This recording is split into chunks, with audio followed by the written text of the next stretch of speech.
The Devil's Soul, Book 2, Chapter 11, Section 8, Chicago, early 1970s. Paul thought of supernovas. Supernovae? When he came, I imagine, though actually what these creatures think of in their highest moments, I can't imagine. I've been in their casing, but I brought the universe with me, and seeing a star explode cannot be compared to an orgasm.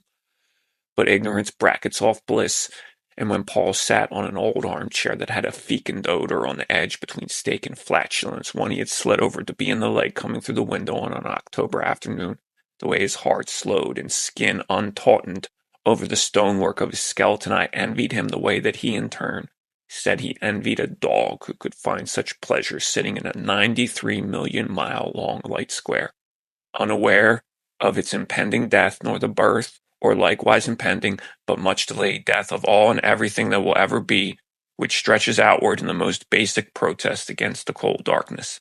And yet, then, a dog will slurp a fecal patina off its balloon knot, and Paul would delight years later when recorded fornication had begun its viral spread, the camera view of a tan, round-assed woman defecating over a glass table. Niche porn, this shot of a not too wet but not too hard fibrous assemblage, scatolic, rot flour, and thiolic, the sulfur sweat of a trillion microbes.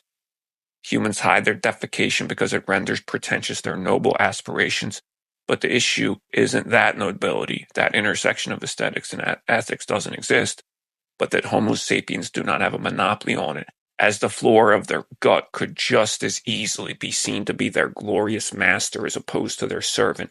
The intricacies of the systematic buttressing of fertility and digestion as elegant as any space shuttle or array of Acropolitan columns, and maybe more so. Paul had heard that some second-century Gnostics had believed light, cucumbers, and semen were pure and good, and shit and darkness were bad. Shit is just shit, he said out loud on a cold Chicago day in a high-rise office. A light, a cold light, despite being immensely cast through the posh glass, an amorphous solid. Molecules in transparent material don't have grain boundaries, so the photons skip right past. Or is it the exact opposite? The waveform charges the blocking molecules in such a way that they uniformly spit a wavelength back out, changed, but not in an apparent way. Glass shits out light, maybe is the thought.